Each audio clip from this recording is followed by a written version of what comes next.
El problema del poder ha sido uno de los temas más complejos y perturbadores en la historia de la humanidad. La historia nos muestra que el poder absoluto corrompe absolutamente, y el ascenso de dictadores a lo largo del tiempo ilustra esta realidad de manera contundente. El dictador no solo busca controlar a sus súbditos a través de la fuerza, sino que también manipula sus mentes, alimenta sus temores y explota sus desesperaciones para mantener un régimen de opresión y control. El ascenso del dictador. Históricamente, los dictadores han seguido patrones similares en su búsqueda de poder.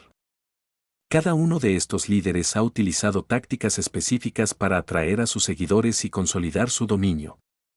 Hitler, por ejemplo, explotó las secuelas de la Primera Guerra Mundial y el desempleo masivo en Alemania para ganar apoyo popular, utilizando un discurso nacionalista y xenófobo que apelaba a la identidad y el orgullo nacional. En Italia, Mussolini hizo lo propio al capitalizar el descontento con el gobierno parlamentario y presentar el fascismo como una solución a la inestabilidad y el caos. Stalin y Mao Zedong, en la Unión Soviética y China respectivamente, también utilizaron la manipulación para llegar al poder. Ambos se apoyaron en la propaganda y la represión para eliminar a sus rivales políticos y consolidar un control absoluto. La estrategia de Stalin de implementar purgas y usar el aparato estatal para el terror político se convirtió en un modelo de cómo la dictadura puede ser mantenida a través del miedo. En América Latina, Hugo Chávez y Nicolás Maduro en Venezuela han recurrido a un discurso populista y a la manipulación de las instituciones democráticas para mantener su poder. Chávez utilizó su carisma y una retórica antiimperialista para conectar con las masas y consolidar su influencia, mientras que Maduro ha continuado con una estrategia similar, exacerbando la crisis económica y social para justificar su autoritarismo. En Chile, Pinochet instauró una dictadura militar tras un golpe de Estado, utilizando el miedo a la subversión para justificar violaciones sistemáticas de los derechos humanos. Fidel Castro en Cuba también se apoyó en la lucha revolucionaria y en la retórica anticolonial para mantenerse en el poder durante décadas. Putin en Rusia y Kim Jong-un en Corea del Norte representan ejemplos contemporáneos de dictadores que utilizan el control de los medios de comunicación y el aparato estatal para consolidar su poder. Putin ha explotado el nacionalismo ruso y ha suprimido la oposición mediante la represión y la manipulación electoral. Kim Jong-un ha continuado la tradición dinástica de su familia, utilizando una mezcla de propaganda extrema y opresión brutal para mantener a su régimen. Estos líderes dictadores no solo se basan en la fuerza bruta para mantener el control, también utilizan técnicas sofisticadas de manipulación psicológica. El miedo y la desesperanza son herramientas poderosas en sus arsenales. La propaganda juega un papel crucial, presentando al dictador como el salvador de la nación frente a amenazas externas e internas. La creación de un enemigo común es una técnica común que desvíe la atención de las fallas del régimen y fomente la lealtad hacia el líder. Los discursos de estos dictadores a menudo están diseñados para sembrar la desconfianza y el miedo. Al presentar al régimen como el único baluarte contra el caos y la anarquía, estos líderes manipulan a la sociedad para aceptar su control autoritario como una necesidad para la estabilidad. La represión de la disidencia, el control de los medios de comunicación y el adoctrinamiento en las escuelas son estrategias comunes para mantener el poder y sofocar cualquier forma de oposición. El culto a la personalidad es una estrategia política en la que un líder se presenta como una figura infalible y casi divina, a menudo a través de la propaganda y la manipulación mediática. Este fenómeno se usa para consolidar el poder, desviar críticas y movilizar apoyo. Los dictadores mencionados han utilizado el culto a la personalidad de diversas formas para fortalecer su régimen y mantener el control sobre sus países. En la Alemania nazi, Hitler cultivó una imagen de líder carismático y providencial. A través de un sofisticado aparato de propaganda dirigido por Joseph Goebbels, se presentaba a Hitler como el salvador de Alemania, el único capaz de restaurar el honor y la grandeza del país. Los medios de comunicación, el cine y la educación fueron utilizados para promover la figura de Hitler como un líder infalible y casi mesiánico, contribuyendo a su adulación y al control social. Mussolini, en Italia, utilizó el culto a la personalidad para consolidar el fascismo. Se presentó como il Duce, el líder, y su imagen fue omnipresente en la vida pública. La propaganda fascista glorificaba sus supuestas virtudes y habilidades como líder, y se promovía una imagen de Mussolini como el restaurador del orgullo italiano y el arquitecto de una nueva Roma imperial. Su figura fue central en la promoción del nacionalismo y en la creación de una identidad nacional basada en su persona. Stalin estableció un culto a la personalidad extremo en la Unión Soviética. La figura de Stalin era omnipresente en la propaganda estatal, los retratos y los nombres de las ciudades y calles. Se le presentaba como el padre de las naciones y el líder infalible del comunismo. La glorificación de Stalin y la represión de cualquier crítica o disidencia ayudaron a consolidar su control absoluto y a eliminar rivales políticos mediante purgas y represalias. En China, Mao Zedong también creó un culto a la personalidad notable. Durante la Revolución Cultural, la imagen de Mao era omnipresente y su pensamiento, expresado en el Libro Rojo, se convirtió en la base del conocimiento y la ideología oficial. Mao fue presentado como el líder supremo de la Revolución China y su figura fue exaltada para consolidar su control y justificar las políticas radicales del régimen. Castro, en Cuba, utilizó el culto a la personalidad para consolidar su revolución y su régimen comunista. Su imagen era central en la propaganda oficial y se le presentaba como el líder que había liberado a Cuba del imperialismo y la opresión. Castro se convirtió en un símbolo de resistencia y dignidad, y su figura estaba presente en todos los aspectos de la vida pública cubana. Chávez cultivó un culto a la personalidad al presentarse como el líder revolucionario que estaba librando a Venezuela del imperialismo y la corrupción. Utilizó un lenguaje populista y carismático para conectar con el pueblo, y su figura fue central en la propaganda estatal. Maduro continuó este enfoque, presentándose como el heredero legítimo de Chávez y utilizando su imagen para legitimar su régimen en medio de crisis económicas y sociales. Pinochet en Chile, tras el golpe de Estado, utilizó el culto a la personalidad para justificar su dictadura. Aunque menos extremo en comparación con otros dictadores, promovió una imagen de líder fuerte y protector contra el comunismo, y su régimen utilizó la propaganda para consolidar su control. Putin ha cultivado un culto a la personalidad moderno en Rusia, promoviendo una imagen de líder fuerte y restaurador del poderío ruso. Su figura es central en la propaganda estatal y su gobierno utiliza el control de los medios de comunicación para glorificar su imagen y minimizar la oposición. La representación de Putin como el salvador de Rusia y el defensor de los intereses nacionales es una parte clave de su estrategia de poder. En Corea del Norte, Kim Jong-un, al igual que sus predecesores, ha continuado el culto a la personalidad establecido por su abuelo y su padre.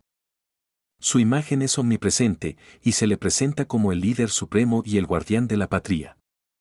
La propaganda estatal glorifica su figura y le atribuye una habilidad y sabiduría excepcionales, reforzando su control absoluto sobre el país. Esta es una herramienta poderosa utilizada por dictadores para consolidar su poder y manipular a la población. Al presentarse como figuras infalibles y salvadoras, estos líderes desvían la atención de sus fallos y consolidan su control a través de la propaganda y la represión. La creación de una imagen idealizada del líder sirve para desmoralizar a la oposición y movilizar a sus seguidores, creando un ambiente donde la disidencia se vuelve peligrosa y la crítica se convierte en traición. ¿Cómo se puede detectar a un posible dictador? Existen comportamientos y patrones comunes que pueden ayudar a identificar a un posible dictador. Carisma excesivo. Un líder que se presenta a sí mismo como la única solución a todos los problemas puede estar buscando consolidar un poder dictatorial. En Venezuela tiene su hora, y es que llegó la hora del pueblo. Porque Chávez ya no soy yo, Chávez es el pueblo.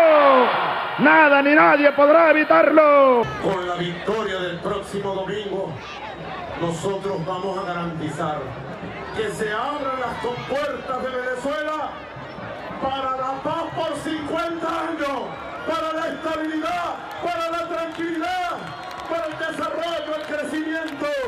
No creo que el enemigo esté pensando hoy en invasiones.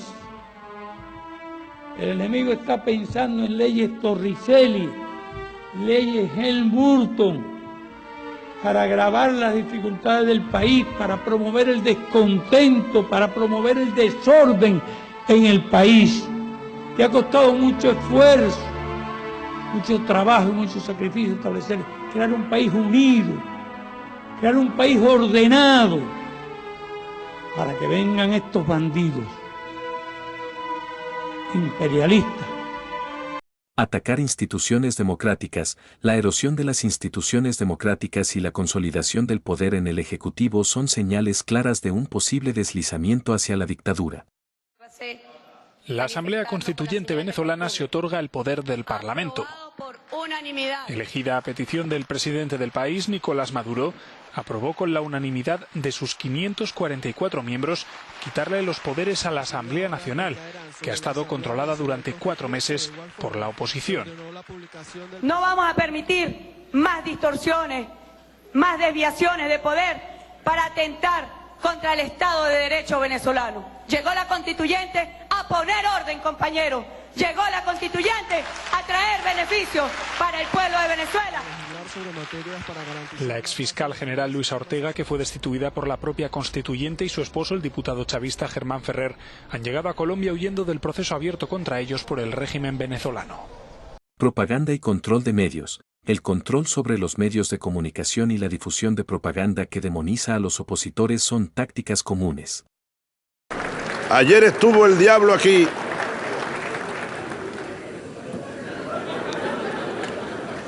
En este mismo lugar huele a azufre todavía.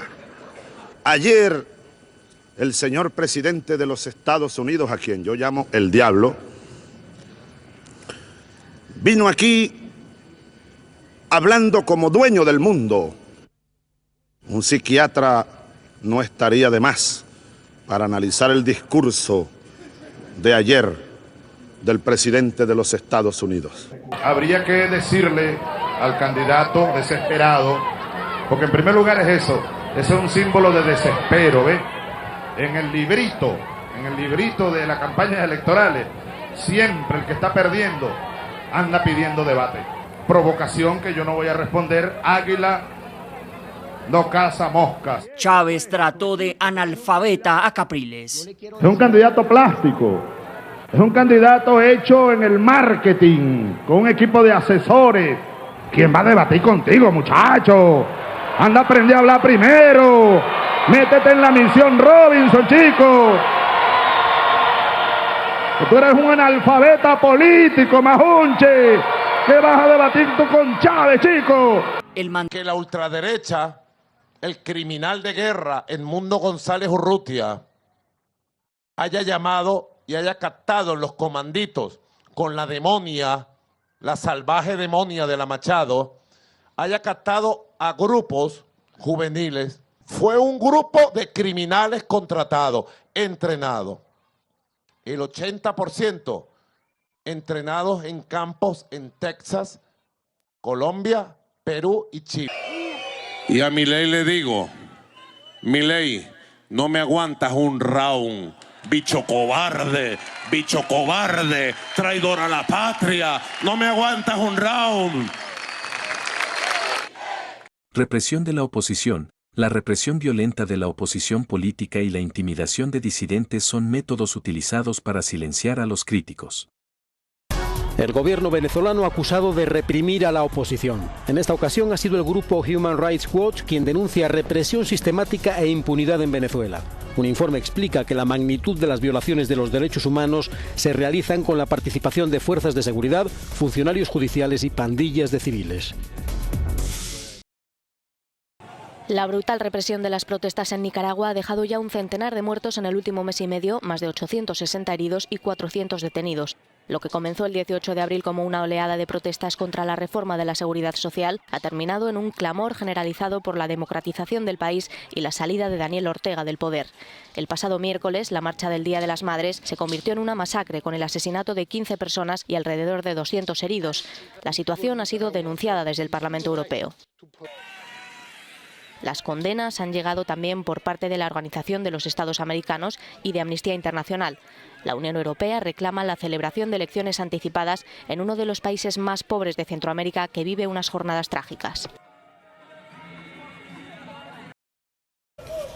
Son imágenes de esta pasada madrugada en Venezuela. Son las protestas en la capital, Caracas, y otras ciudades del país. La policía ha intervenido con gases lacrimógenos en una manifestación de la oposición que rechaza la victoria de Nicolás Maduro en las presidenciales del domingo. Es un Haití en Cuba. Cientos de personas salieron a las calles el domingo en Santiago, así como en Bayamo, principal ciudad de Granma. Protestaron, demandaron comida y electricidad. No hay comida, no hay luz. Tras salir las primeras imágenes de estas protestas en redes sociales, el régimen optó por restringir las comunicaciones, cortar la señal de internet para que nadie se entere, pero ahí están las imágenes. Eso ocurrió el fin de semana en Cuba. Se trata de las manifestaciones más grandes contra el gobierno cubano desde el 2021. El presidente Miguel Díaz-Canel acusó a los enemigos de la revolución de tratar de desestabilizar su gobierno. Aquí la voz del pueblo cubano.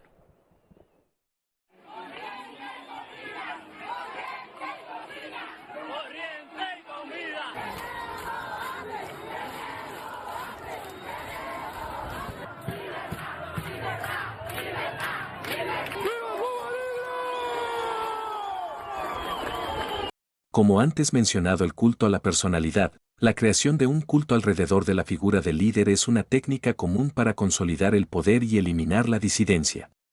Stalin es el guía luminoso de los comunistas. Su imagen está por todas partes, en las fábricas, en los trenes, en todas las aulas y hasta en los comedores. Él mismo corrige su biografía oficial que vende millones de ejemplares. En los borradores escribe a mano.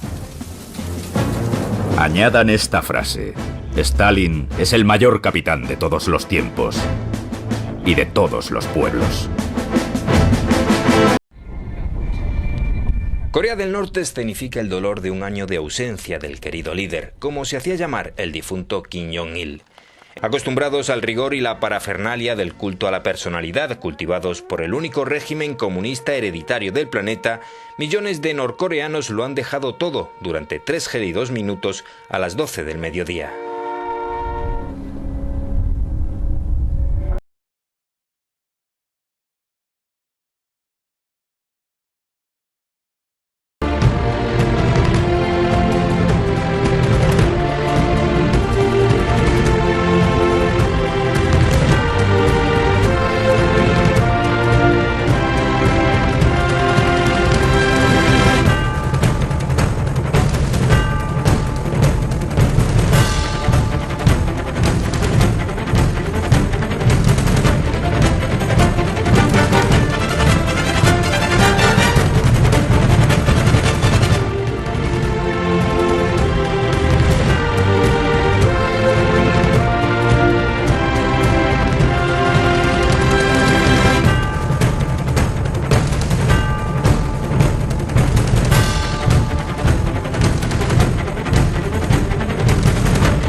Para quienes viven o han vivido bajo una dictadura, es importante recordar que la resiliencia y la esperanza son poderosas herramientas en la lucha por un futuro mejor.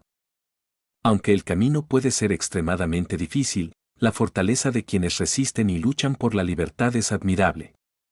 La historia ha demostrado que las dictaduras no duran para siempre y que el cambio es posible cuando la comunidad se une en la búsqueda de justicia y democracia.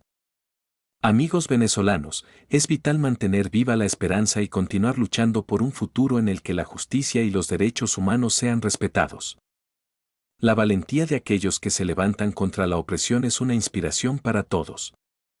La libertad es un derecho fundamental y un ideal por el que vale la pena luchar, y la comunidad internacional y la solidaridad global pueden desempeñar un papel crucial en apoyar a los que buscan la libertad y la justicia en sus países. La lucha por la democracia es un proceso arduo, pero la historia ha mostrado que los regímenes opresivos pueden ser derrotados y la esperanza puede prevalecer.